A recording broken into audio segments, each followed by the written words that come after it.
Okay, it is 6 o'clock, so we'll call our meeting to order and begin by reciting the Pledge of Allegiance.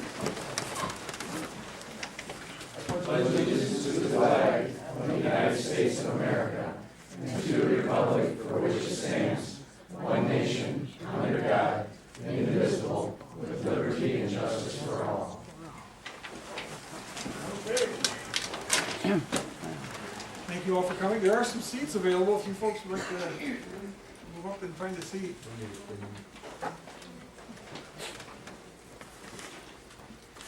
Okay, we have roll? Yes. Okay. First, we'll entertain a motion for the approval of the minutes for the June 26, 2018 regular meeting. Support. And motion and support. Are there any comments, questions, or corrections? Hearing none, all those in favor? Aye. Opposed, same sign. Motion is carried. Okay, moving down to hearings. First, we have a public hearing to review Special Assessment District Number 2 for the 2018 for the construction of sidewalks on Pleasant Avenue between Eastwood Street and Rosedale Avenue. So, motion to open the public hearing. So moved. Support. All those in favor? Aye. We are having a public hearing. Thank you. Alan? I'm going to turn my back. You've already seen this one, so I'm going to face our audience That's over fine. here. Good evening. My name is Alan Buddy. I'm the Public Services Director for the City of Alma, and this is Dave Ringel, the Assistant Public Services Director. And so we want to just go through a quick presentation of what's going on. That every year we rate our streets. Every block of every street, we do a rating on it, and we look at the quality of the asphalt, the paving, the curbing, the water mains, and these sanitary sewers and stormwaters. And so, as part of the village street millage, we go through and we try to replace some of the streets every year. And for this year, we're going through Pleasant Avenue and Hannah. And we made a decision that when we take and reconstruct a street, we really want to go back and reconstruct the water lines and the sanitary sewers underneath it too. And so we make one good replacement. So now we got a good street that's going to last us 25, 30 years. So that does impact your city residents because that when you do that, we do replace the sanitary leads where your sanitaries get into our mains, and you do get a benefit for that. And section 42 of our city charter says that, yes, we're allowed to raise a special assessment because you're getting a special benefit from that. But we try to be reasonable with that, and so usually we'll say that we'll let you guys pay half and we'll pay half too, and so we split the cost. So this one we're going to go first. This is Pleasant Avenue. We got 3 to go through tonight. This is the sidewalks. Oops, let me get back there. So here's our sidewalk. This is, it'll be on the east side of the street.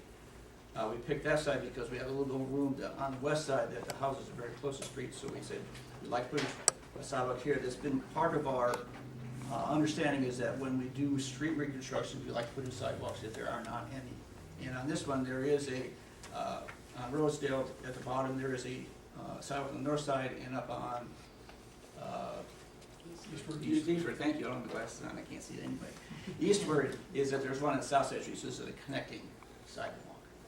And so when we do the assessments, we look at it, we see we share the cost with everybody on the street, that it's not fair for the people who have the sidewalk on their side to pay for all of it.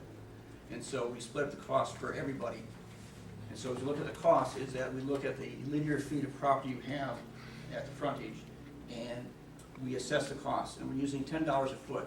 We see down the bottom is that it's $20 a foot to put in sidewalks. And we got those from the projects we're doing this year at downtown sidewalks and also on Ely and Euclid. And so we use that $20 a foot. We split that half and half. Each resident on the street pays $10 a foot, and then we split that half again. So you're paying for a quarter of the sidewalk. And so the residents on here, it's a range from about $200 up to about $900 based on that $10 a foot. Again, this is an estimate. And with actual cost coming in, it will probably be a little bit lower. So looking for questions? Yes. Is there already a sidewalk there? No, there's not. There's no curbs, there's no sidewalks on this section. And there will be curbs and sidewalks on this project? Yes. There'll be curbs, but it's up to the commission to decide if you want the sidewalk. Is there a sidewalk connecting on each end? Yes. Yes. Yeah. We go back here, there's one over here on Rosedale, there's a sidewalk across here, and then up on the top on Eastward on the south side. I've already asked him a question about whether there's room, because I know we've had the discussion before where there's not room for it. There is on this side of the street.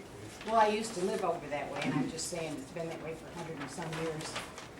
I'm just thinking, how much usage does the sidewalk get? Just a question. Until they come, believe me. They walk on my sidewalk all the time, it's mine. Yeah. They really are. You might want to talk a little bit about if the person on the street is paying, how does that happen?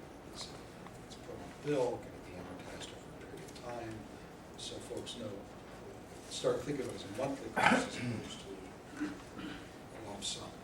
So there will be an invoice that comes to you, you can elect to pay it a lump sum, or you can put it over 5 years. It'll come as part of your property tax bill, and so it'll be carried, that part divided up. I don't live there, I was just asking Okay. a question. For everybody's benefit, it's, Yeah. and it's actually a financing plan, there is interest cost involved in financing as well, correct? Yes. But it's relatively inexpensive. Yes. I own property on two houses on that place. My son lives in one, and her and I live in the other one, 202 and 115. It's gonna cost me almost $1,000 for something I don't even want. It's a lot of money. And there's not that much foot traffic there. I don't see where it wants that much.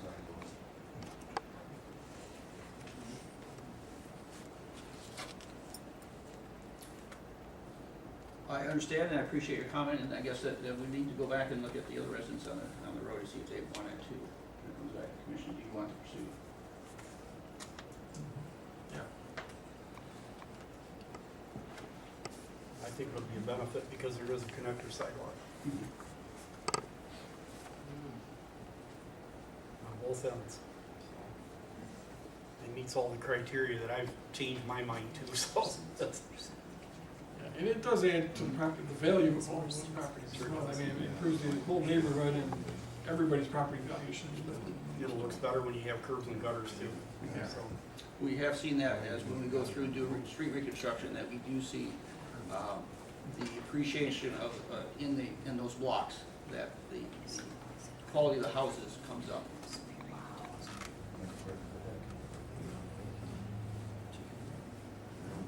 I've got a question. Yes, ma'am. Is it curbed from Superior Street to Eastwood? No. Is this gonna be curbed, Eastwood Yes. Street? Eastwood is not No, curved not right now. Eastwood. Or, I mean Pleasant Street, is that Pleasant will gonna be be curbed? curved, yes. This Can I portion- ask why we curbed those side streets? It's to help to increase the longevity of the street. There's several reasons. We can control the flow of water, and we get it into our city storm collection system. Number two is it makes the road last significantly longer. Have you ever looked at tip-up curbs? Yes, we've done rolled bit curbs. I'm assuming that's what you're referring to, is rolled bit curbs. We have those on a few streets lingering. Well, here again, I was in road construction for years, and I don't understand why Elma, every time they redo a road, it has to be a complete rebuild. But yet you have other roads that could be done, you know, you can mill off a couple inches and put a couple inches on and be good. So there's gotta be some rhyme or reason why you do this. the utilities under the street. Well, yeah, I understand that. If you're gonna redo the utilities, you gotta do it, but Right. you can't tell me like Iowa Street, for example, couldn't be milled and put a couple inches on top of it, be cheaper than, There are streets, not to interrupt you, there are streets where that would warrant replacement, like you're talking about, an acceptable replacement where you'd look at doing what's called a mill and fill, you can do an overlay, those type of yeah, I options. understand all that. And like this street in particular, the road sub-base is not in good shape. My guess is that's a seal coat street. Probably a seal coat, just Yep. like I live on Fairview Avenue, and it's all seal It's coat, probably all it three- ever been. 3 or 4 layers of that. When we do a complete reconstruction, we'll replace the road base. We go down usually about 12 to 18 inches and replace the whole sub-base and put in sand, gravel, and then the asphalt surface, and the curb also to direct the flow of the water to make the street last longer, the edges. Iowa that you're talking about, Iowa wouldn't be a good example for that, but there are some streets where you could possibly look into it. There's a couple of them that come to mind. Because if you do put concrete curb and gutter, that does give you options like what you're referring to, where you could have an option as far as doing a mill and fill, because that curb works as your guide, Yes. and it gives you a paving edge to go to. And that is something that we look at on the streets. It just depends on the particular street, on the type of treatment or construction method. How do you decipher which streets need it and which ones don't? Based on like what Alan was saying, each year we go through and rate all of our streets. We use the PASER method to go through and replace for our rating of the streets. We have to do that as part of our asset management plan for road For- funding.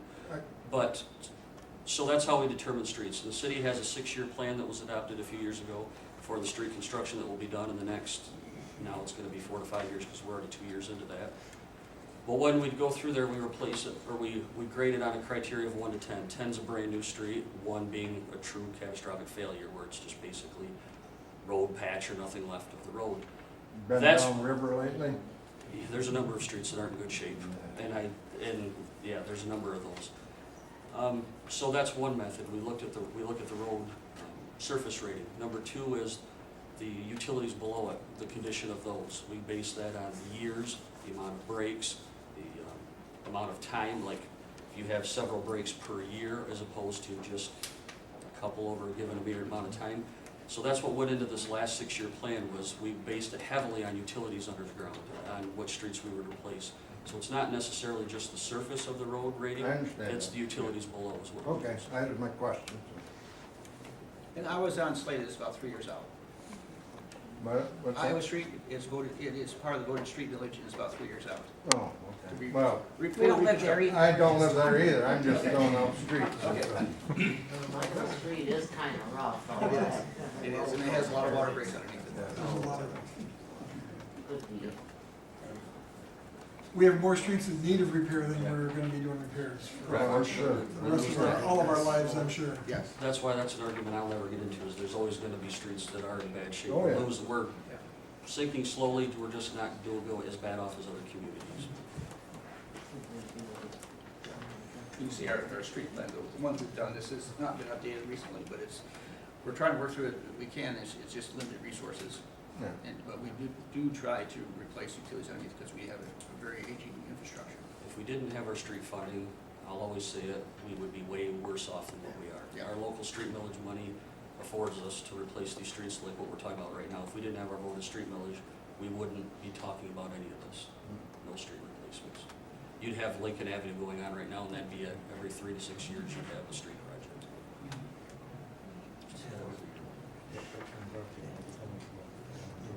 Okay, I'm done. Thank you. So to get us back on track, if there's members of the public that have comments that would like to come to the podium and address the commission, landowners in particular, I'm sure we'd like to hear from if anybody has concerns, and just to make sure we get everybody, especially those that are affected by this particular assessment. Got more to say? Well, as I was saying earlier, it's a lot of money for me. That's just for a sidewalk. What's it gonna cost for the head of sewers repairs and all that type thing? It's gonna put me in The the sewers floor. is next, yes. Yeah, if your own sewer is in good shape, it won't cost you anything, the rest of the project. But yeah, he'll address that in the next session, so we can only do one piece at a time. Have you had any correspondence from anybody else up in that area? I haven't. Nobody has said one way or another to me about it. We've got several conversations with the individuals. Oh, yeah, I've talked to other residents, Pleasant actually recently, but nothing for or against the sidewalks. Okay, did you have anything else to add then, Alan, or are you? I did not know. Okay, well, hearing no further comments, Close here. accept the motion, there you go. Support. Motion support, all those in favor? Aye. Opposed, same sign, the hearing is closed. Next up, we'll consider a resolution authorizing the Pleasant Avenue sidewalk project and approving the special assessment rule as presented. Approval. Support. We have motion support, are there any comments or questions? Hearing none, all those in favor? Aye. Opposed, same sign. That motion is passed. Number 2, we have a public hearing to review the special assessment district number 3 for 2018 for the construction of sanitary sewer leads on Pleasant Avenue, again between Eastward and Rosedale Avenue. Entertain a motion to open the hearing. Support. We have a motion support, all those in favor? Aye. Opposed, same sign.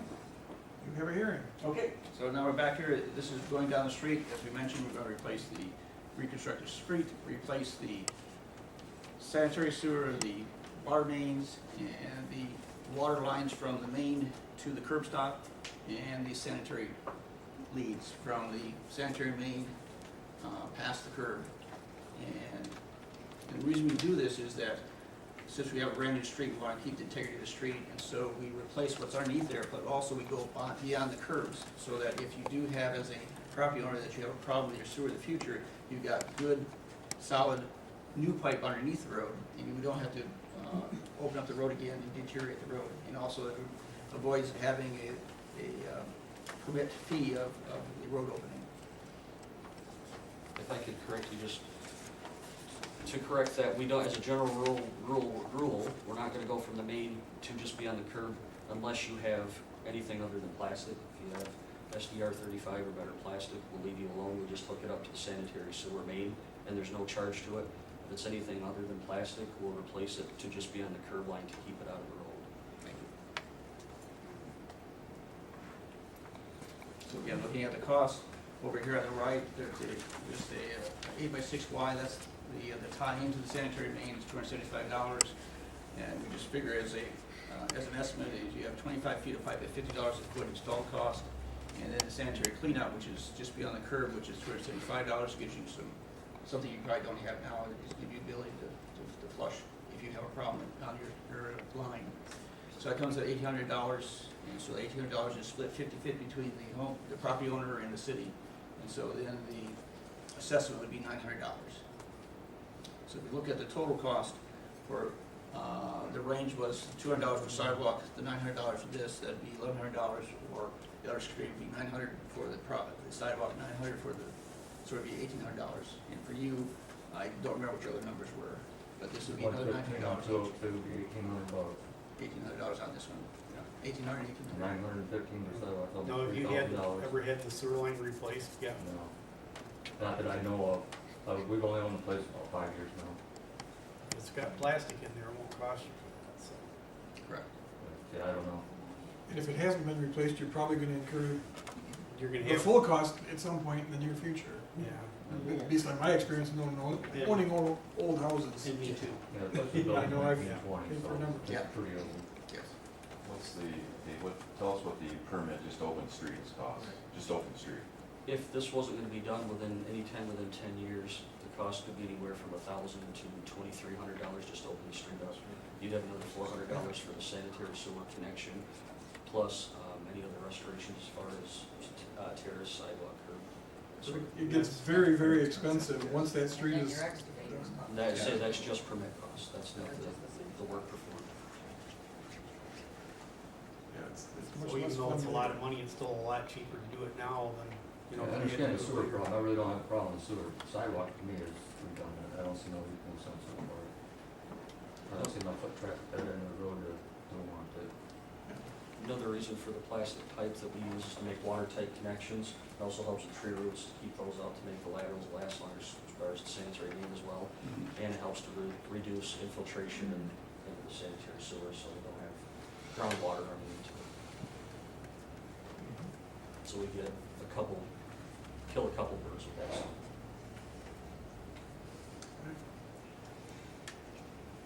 Anything further to add? Anybody have additional comments or questions for this project? If I do, where approximately is that line going through, that sewer line through the front yard?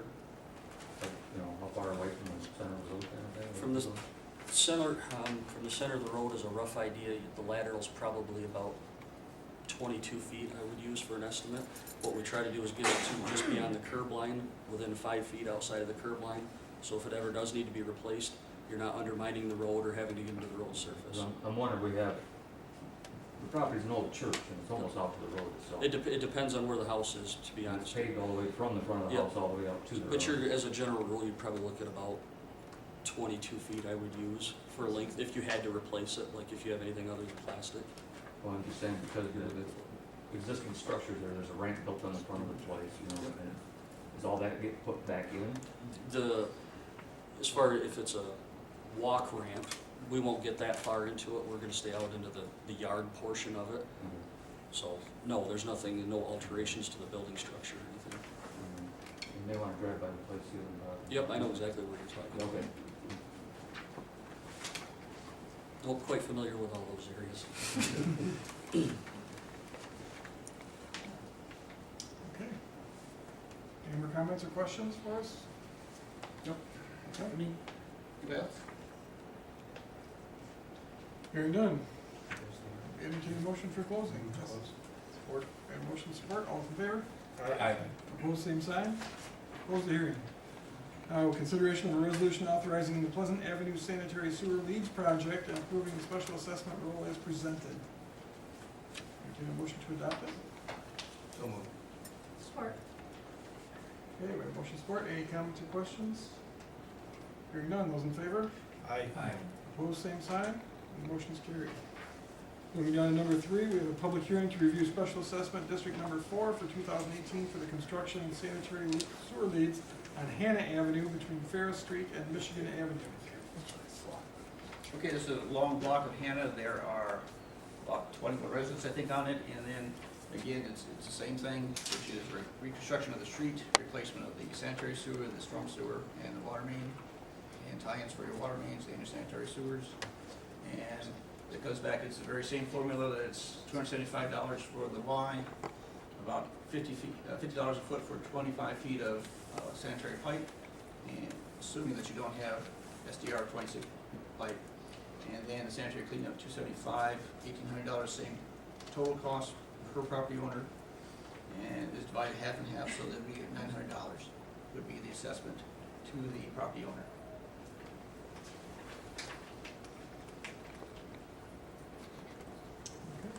Comments or questions? Okay, as a property owner, I understand this, looks like my property's the one at the bottom, 1105 Michigan Avenue, which is on the corner of Hannah. And so that expense to us would be, is that $900? Okay. Now, I noticed that there are, now this is not the, well, I assume it includes the sewer leads.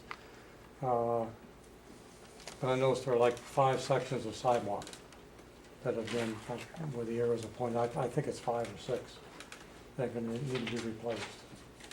So, you know, what that adds up to, The sidewalk's not a part of that. right, not a part of this. Yeah, it's not a part of the sanitary sewer replacement. Right, exactly. That's what I'm saying, but I'm still curious about that, what the cost would be on that section of sidewalks. Are you questioning whether you'll be charged for it, for the sidewalk? I Or assume we will.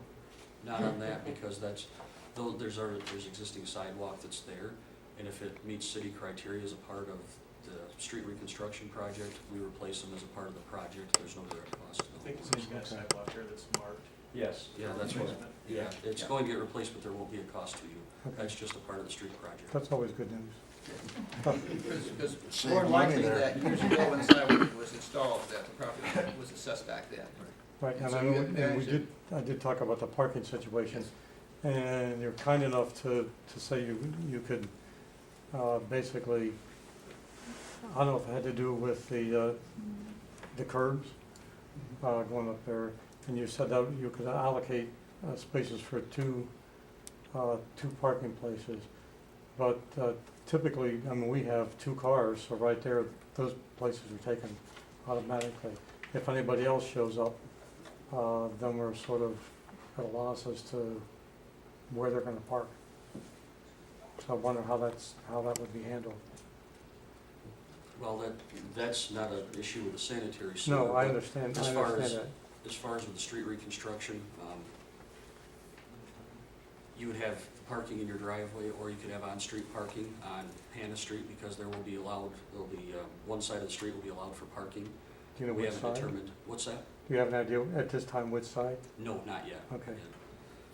There's 2 different, if the hydrants are on one side, it automatically dictates the parking's on the opposite side. Right. If it doesn't matter if the hydrants are irrelevant, then we send out a voting card, and whichever side of the street wins, the neighbors get to vote on it. Whichever side wins the no parking. Yeah, we're one of the only ones that we do not have a driveway, so. Yep, I know, yep, we're talking. as it is, there is, as you know, there's no curb, so we just park a little bit further over into either the grass or right on the side on the gravel. It's the way it's been before we ever owned a home, so. I think we talked about having a driveway at the north end of your, north side of your house. If you want to remove that tree, Right. we put curb cuts for a driveway there, two-car driveway. And then you could have as much parking as you want back, as long as you comply with what the code enforcement says you have to do parking on hard surface, gravel. The $10,000 question or whatever it is, they haven't had you when you're gonna start. We're still gonna try to yet this year, if that's as long as we get our permits back within a reasonable amount of time. Number two is that construction costs come back reasonable. If not, then we would look at putting out till next spring Okay. with construction at that. But Okay, as of right now, the plan is still to move forward yet this year. Yeah, I'd heard this year earlier, and I didn't know if that was still, because I know how it takes a lot of these things to evolve, and, there's a lot of stuff to it, so, I can understand, I might have to be put off to the spring, so, okay. Yeah, there's a lot of preparation in it, but once there's a go, Right. it goes pretty quickly. And we, of course, being on Michigan Avenue, we went through that whole thing with, Yeah. installing the pipes and the water lines over to St. Louis, yeah. Okay, that's good. So we will tie, the asphalt will be tied into where that was done Sure. on Michigan, and also Ferris and North End was done a couple years ago, so you'll have good road from the entrances, all through the road. Sure, that's good, thank you. Thank you. Those two on Michigan Avenue wasn't hooked into Michigan Avenue when they put the water line down? I'm sorry, what's that? The two on Michigan You're Avenue. talking about the sanitary sewer? Yeah. We don't know where the sanitary sewers connect, so what we do is we have to establish everybody on the street, because we don't know who's connected at the time, so what we do is list everybody possible that can be connected. But he could be already If he's on, connected. if he's on Michigan Avenue, then, and we don't do it, if it's not connected to, Hannah, then he won't get a bill, because it's easier to, we can always delete people from a special assessment, we can't add them to it. We do a worst case scenario right now to establish it. And just to clarify, all these numbers are estimates, and the actual build cost will be based Could on be. actual building. Could be a little more, could be a little less, depending on how much pipe we have to replace. Like if we do have instances, depending on sanitary sewer lateral, depends on what material, but sometimes we run into it where it's absolutely junk where we go to connect, so we have to creep back further and find something that's a reasonable accommodation for a connection. We don't want to connect to junk or cracked pipe or anything like that, so we sometimes have to go further than required. And just for the heads up for those that live in these neighborhoods, if you've got an old sewer pipe already, a lot of times the contractor that's there working, might be willing to work out a deal and replace your whole sewer line, get it done while there's all digging in the neighborhood, at a substantially better cost than what you could do a year from now when you're just asking somebody to come back in and start from scratch. So- Sometimes that depends on their schedule, but I wouldn't make that guarantee. It just depends No. on their schedule and their time. But it's worth looking into. Yes, you by all means, you can ask them. Or even a different contractor. Correct. While the mess is going on, it's nice to get you out of that. You only get once. Okay, any additional comments one last time? Hearing none, we'll entertain a motion to close the public hearing. So moved. Have motion support, all those in favor? Aye. Opposed, same sign, the hearing is closed. We'll now consider a resolution authorizing the Hannah Avenue sanitary sewer leads project and approving the special assessment roll as presented.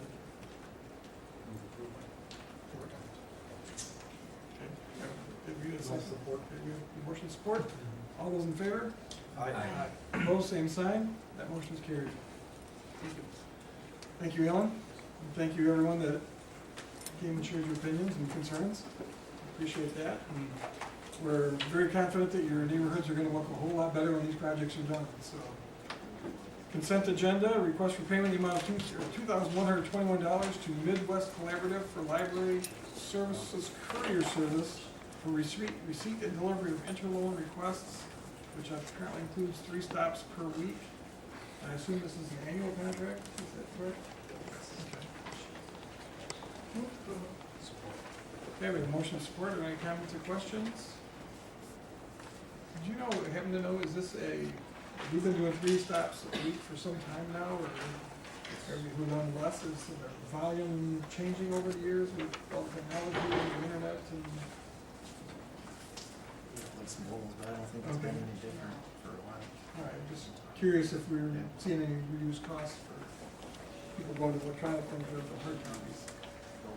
All right, if there's nothing else, all those in favor? Opposed, same sign. Moving on to E, request for purchase. A request for purchase in the amount of $7,650 to the Showalter Group LLC for the restricted appraisal report for the Michigan Tax Tribunal for the following properties. We have Pine Winds Apartments, 1 to 1050 Bridge, Countryside Apartments 2, 1402 Charles Avenue, Countryside Apartments 3, 1430 Charles Avenue. Recommendations to approve. Motion support. Any color you want to add to this, Matt, or Kathy? Just to make sure that you know this isn't have to do with the other appraisal that appraisal we're looking at. This has to do with commercial properties. We received a full tribunal appeal for these 3 apartment complexes. So we're gonna need to obtain a restricted appraisal report. So that's only gonna be for the city of Alma. We don't share that with the taxpayer. But it's going to give us indication of value. They'll use the 3 approaches to value. And it'll also allow us to obtain their expenses, their operating expenses, and their subsidized houses. So we're gonna need to obtain their tax credits that they get from the state. And we need 3 years worth, and what they supplied to me is not sufficient. So I'll need this appraisal, and then I'll also need the attorney to obtain those expenses for 3 years. And that's how we're gonna obtain the value, and hopefully we will not go to full tribunal. Hopefully we can settle this once we get our appraisals. Just clarification, is this the result of their initial appeal? Yes, they appealed to the Board of Review, and the Board of Review denied their petition because they weren't using the appropriate cap rate. They did not supply me with the appropriate operating expenses. So we were missing a lot of data. So it was denied at the tribunal, or at the March Board of Review, and then they can appeal to the tribunal. And the appraisal actually, the Showalter Group, they gave us a 15% discount on each one of these appraisals if we obtain all 3 of them at once. So it would have been $9,000 and some for these appraisals.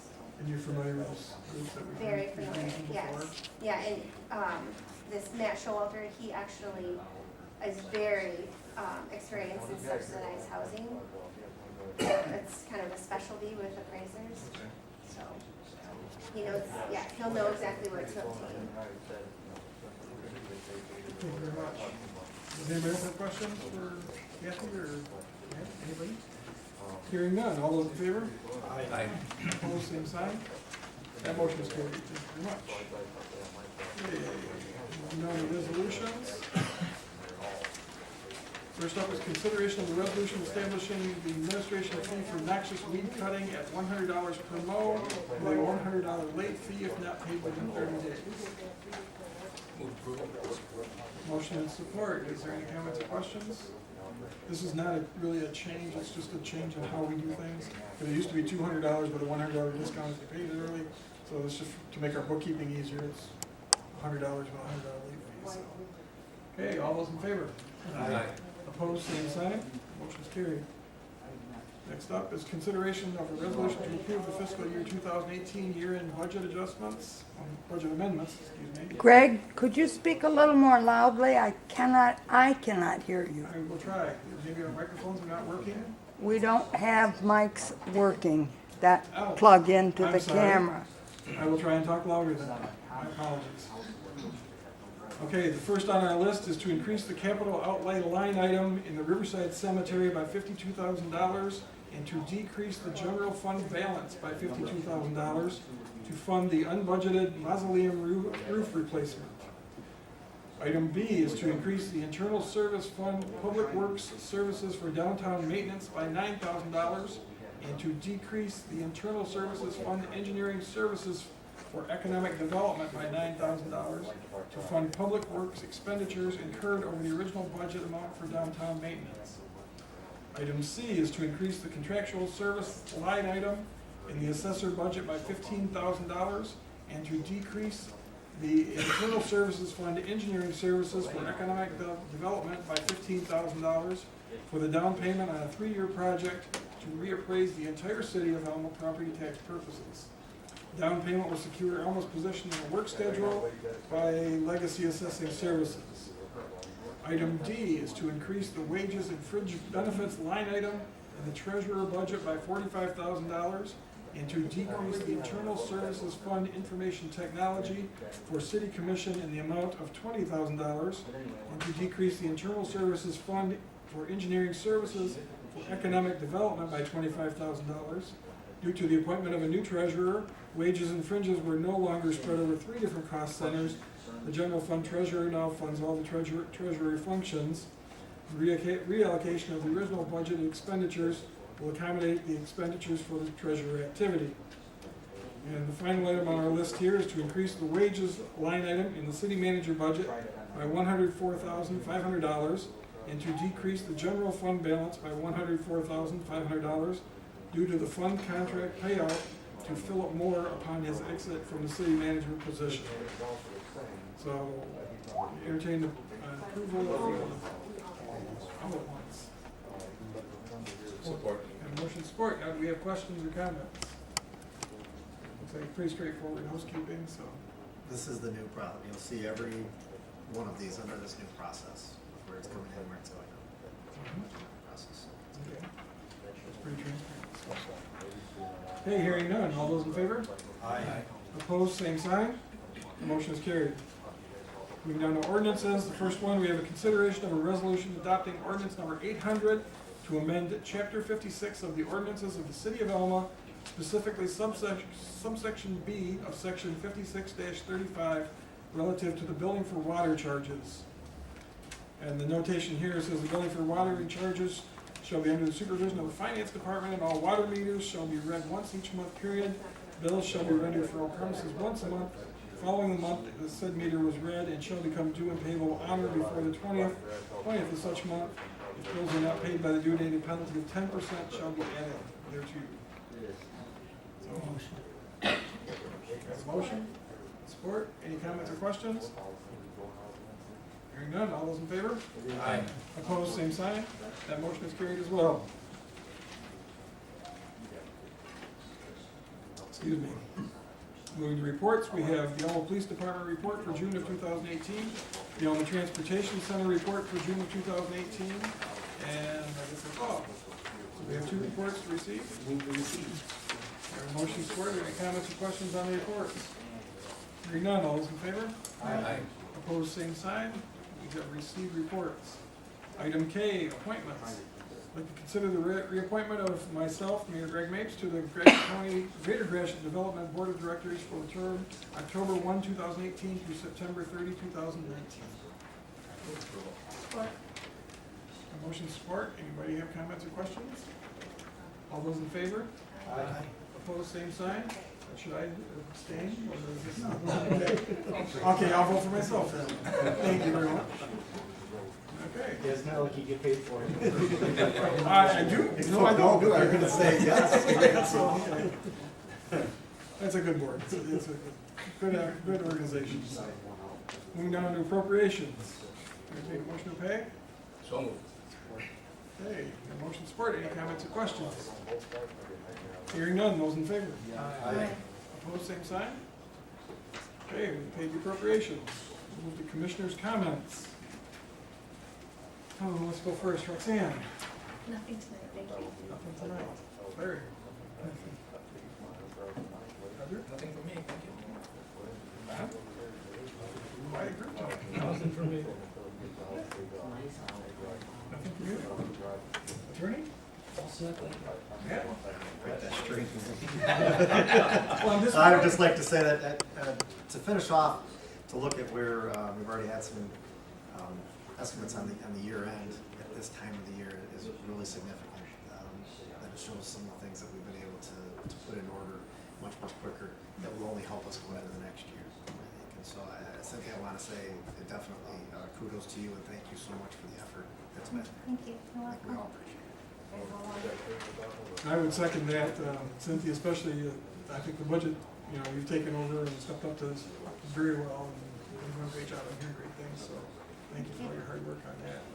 And to all the staff, I think everybody has stepped up. We've been through a rather challenging year, and I'm very proud of what everybody has accomplished. The team has worked well together, and I'm glad to see that, and look forward to next year.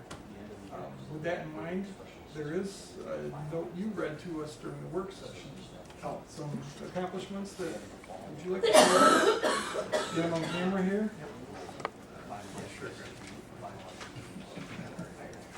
I would like to just point out that we've really tried to make an effort to make sure that employees that have achievements are being recognized for what they've done. And on June 2nd of 2018, 3 of our newest firefighters graduated successfully from Firefighter 1 and 2 training. This training consisted of 295 hours of written and practical tests, with a final written test consisting of 200 questions and a final practical test consisting of 12 practical questions. On the final day of testing, Lieutenant Bailey was at the testing facility as a practical test instructor. When the head course instructor informed him that our 3 firefighters were model students, and he was pleased to have them in class. We're extremely proud of the 6-month training commitment these 3 individuals have endured to be a part of our firefighting family. And 3 members are Kyle Makes, Dave Hamp, and Justin Bailey. Justin's first name, Justin Bailey. So congratulations to them, and we're welcome to have them aboard. Who was the first one? That was Kyle Mapes. That was one that I'm particularly proud of, so he's a good guy. I'm sure they're all great guys, and you're gonna have 3 great new members to your team, so we're glad to have them all aboard, so. Mark also did. More challenging than I learned this is. But a very good group that is here a lot. I mean, a lot at the fire hall, picking up whatever they can all the time, chipping in wherever they can. It's really nice to see.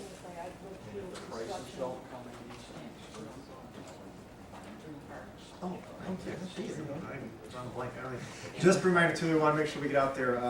Next week a week from Thursday, July 19th, will be the start of the build for the Dream Park, right at Wright Park. And city offices will be closed that morning from 8 until 1, because that's where we're all going to be that morning. So I want to make sure that everybody knows that the offices will be closed here, but we are working. Essential services will still be out there and doing their job, but we're looking forward to that. And then we're going to leave at noon there. We are going to take our lunch together and head out to transportation, where Brett's group's going to make us all lunch. So it'll be nice. I hope you all can make it, because it's going to be good. We're looking forward to the lunch cart. They know how to cook, I will tell you that. Work hard, the food will be worth it. And you know, now everybody in the room knows this. Can get out there. So, great. Thank you. Okay. Anything else? No, okay, so now we'll open up to the public, and we did have a request for an individual. I want to do one. I'm sorry. Nope, that's fine. I want to piggyback on Matt, Eric Ripley, 525 East Superior Street. I live here.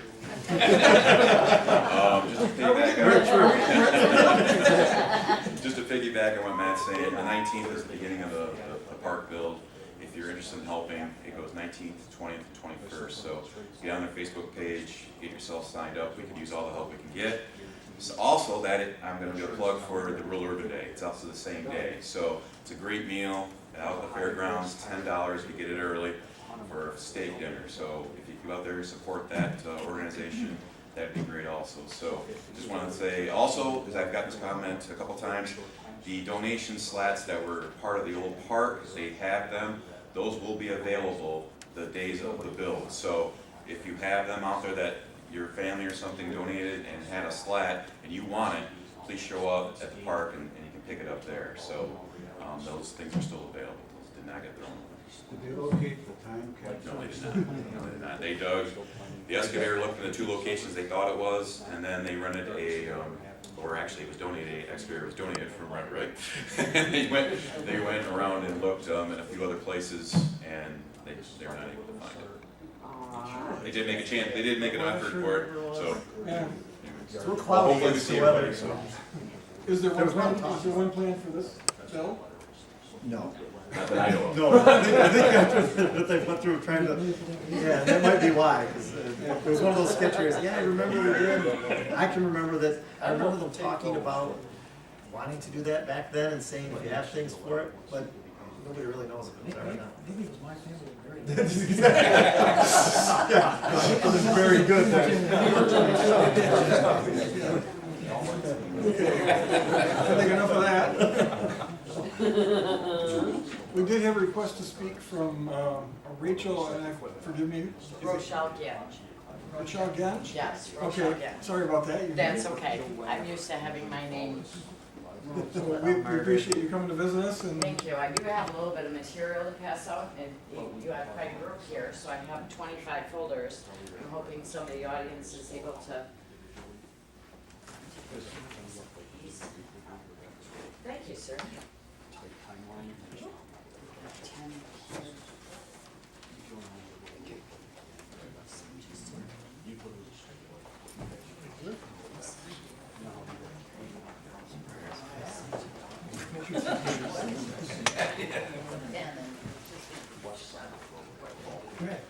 Is this for me? they told me it was for me, because I'm getting old, so. You're just a young guy, Larry. There's a few of us. I was the tape one. Oh, go ahead. Thank you. Sorry. No, you're fine, Larry. Oh. Area Agency on Aging. I know, Mayor, I'm not gonna review all of this material that's included in this folder, but I wanted to make you aware of some of the programs that are out there. And my name is Rochelle Genge. I'm the Waiver Director for Region 7 Area Agency on Aging. I have been there roughly about 20 years. The area agency were developed because of the Older Americans Act. There are 600 AAAs throughout the United States, and there's actually 16 here in Michigan. Elma is one of my service areas. Like I said, I've been with the program for about 20 years. I am a registered nurse. I've worked with a multiple amount of Gratiot County residents here. I am not currently in the field, but we do have 20 nurses and 20 social workers that come into this county as needed to look at some of the needs for the elderly. The Area Agency on Aging has a number of programs, and there is a PowerPoint that's in there, as well as a pamphlet and brochure that will talk to you about the Medicaid My Choice Waiver Program, and that is for the low-income residents that you have here in Gratiot County. What it allows them to do is to have services in their home based on their income as well as their medical necessity. If you have someone that is nursing facility level of care, that is choosing not to go to a nursing home, this allows me to come in and provide some services. It is not a program that is designed for 24-hour care, but it does allow me to send someone in there maybe daily or twice a day to assist with bathing. We also do homemaking. We provide transportation as well for that participant. We will run to the pharmacy, the grocery store. We do outings to get them out in the community, stuff like that. This program is developed for people that are 65 and older and are disabled individuals as well. It does have an income limit. You have to make less than $22.50 per month, and you have to be eligible for Medicaid. That is the largest program that we run through Region 7. There are a multitude of other programs that we do run as well, though, and that's found on your third page. The Adult and Services and Aging Program, which is ASA, they allow us to assist with nutritional programs as well as the in-home service programs like case coordination, respite care if you have a family member that's in need of some assistance, whether you're leaving on Saturday or a family member wants to go to church on Sunday morning, we can send a caregiver in there if you're eligible. And that is for anybody that is 60 and over. So it's not necessarily income based. We do have adult daycare services, caregiver training. We have a care management program as well. Health and wellness and fall prevention programs, diabetes wellness. chronic illnesses, if you have family members that are having issues dealing with their having issues dealing with their diagnosis, a lot of times they can take this class and help you stabilize that health condition, but understand the disease process. We also have a Medicare and Medicaid assistance program. Individuals that are requesting Medicare Part D prescription plan coverage. Years ago, Walgreens and your Myers and all your pharmacies would run your prescriptions to see which plan was best for you and what co-pays you would pay less for. This program specifically, we have intake people in there that can take that medication list, input it into the computer and find what would be your lowest cost for those 20 or 30 medications that you're taking every month. And a lot of times, people can't afford the medications, they can't afford the co-pays. If they can adjust to a different pharmacy plan, a lot of times we can lower those co-pays for them. We have information and assistance, and of course, that's just calling the 1-800 number, and that's actually provided. I do have a card in here, the 1-800 number. If you're wanting assistance for a family member or yourself, give a call and they can kind of assess to see which program might be best. Care management might be better for some people where your health has declined more, you might be eligible for the waiver program. And that's a program that we all pay into. We also have employment services, Title V, anyone over 55. The state and federal government allows us to access funding to allow them to have a secondary job to supplement their Social Security income. It's relatively low, and some of our residents do have a very low income. The last page I want to talk about is in 2014 there was $2,394 worth of dues that were paid into this program. This county in specific received over $1 million in federal and state funding based on these programs I've talked about. So we had 2,068 residents that we served here in Gratiot County in 2016. And I didn't know that if anyone would be available or aware of this, that's why I decided to come. The Medicaid waiver program in 2017, we served over 1,200 people, but selectively 55 Gratiot residents were affected with this Medicaid waiver program and are still currently on our census receiving services. There is a little bit more information that's in here, but I will let everyone review that. Is there any questions from the audience? I guess something comes up. Could you talk a little bit about what's the structure of your organization? Who chartered you and who do you report? Area Agency on Aging is was developed by the Older Americans Act back in 1965. And there was money put aside out of our tax-paying dollars as well as our paychecks. And that money is funneled in to assist the older Americans with whatever needs they might. The care management program has been around a lot longer, and that is the funding that comes from your local division on aging or commission on aging. And that money is actually allocated to those commission on agings, and then the recipients receive it from there. That funding is very limited with the care management program, so the Medicaid waiver program looks at your lower income people that would normally be in a nursing home. In the state, of course, they're charging anywhere from $6,000 to $8,000 a month to stay there for that month.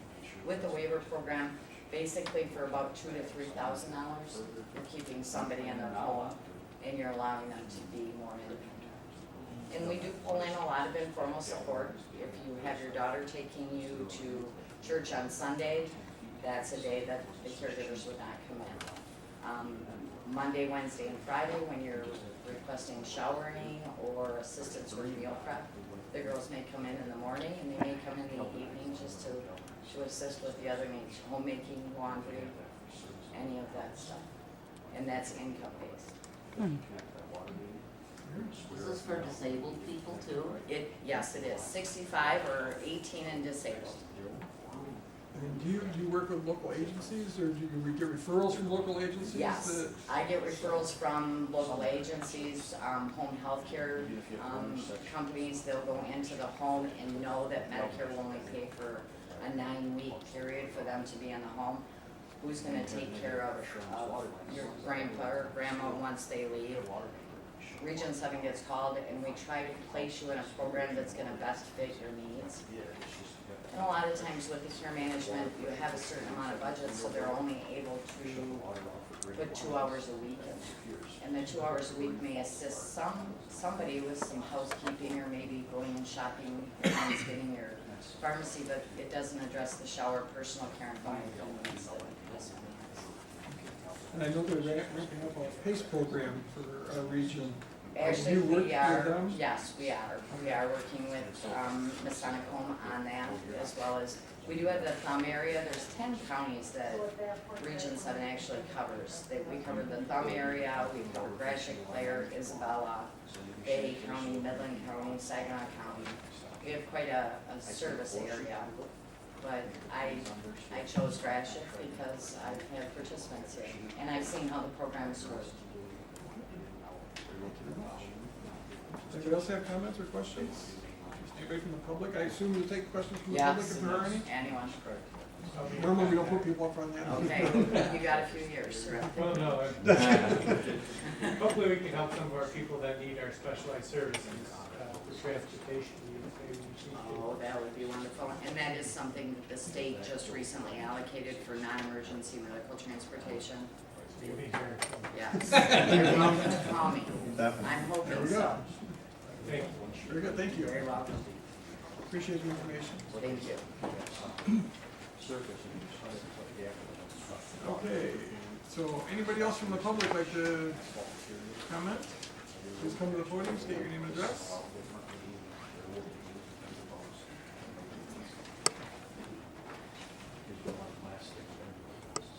I want to make a comment there that 517 Michigan Avenue, apartment B in St. Louis. I just want a lot of prayer because tomorrow I'm going to Pleasant for my first chemo treatment. Because I'm a stage 2 cancer patient. I need a lot of support on anything that's happening to me. And I just need all of you guys' prayer and everybody in the audience prayers that my treatment will go good too. And I'm very nervous, very shaken up, and I just need all of everybody's support. No, that's, maybe you have backup. I'm sure you have our prayers for you. Who will learn about the work? Anybody else like to comment? Please come to the podium, state your name and address. Okay,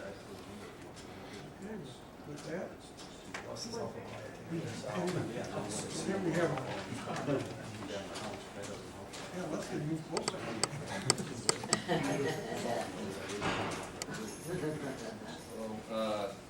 Ty Wojcicki, 720 South Pine River, Ithaca. Just wanted to make a couple comments just on where we're sitting right now with the medical marijuana ordinance. You know, just some of the thoughts I had for, I believe the vote's gonna be next week, I believe, or 2 weeks. And so, just some of the concerns I've had, just thinking about talking here tonight. You know, part of the concern is I've been up here, I spoke before, you've heard me before. But when I thought about speaking here tonight, I just thought, you know, I really haven't heard much discussion amongst you who are making the decision, which is a little concerning to me. You know, just answering questions such as what are the benefits, advantages of having these facilities in here, the potential consequences, and also gathering information from our medical community. I think it's very important when we look at medical marijuana, because we've kind of laid it out there on what it currently looks like, what the current state of medical marijuana looks like, and it's a really sad state. So to be thinking about bringing large-scale facilities with its current state is very sad. Just when we look at the people that are holding medical marijuana cards.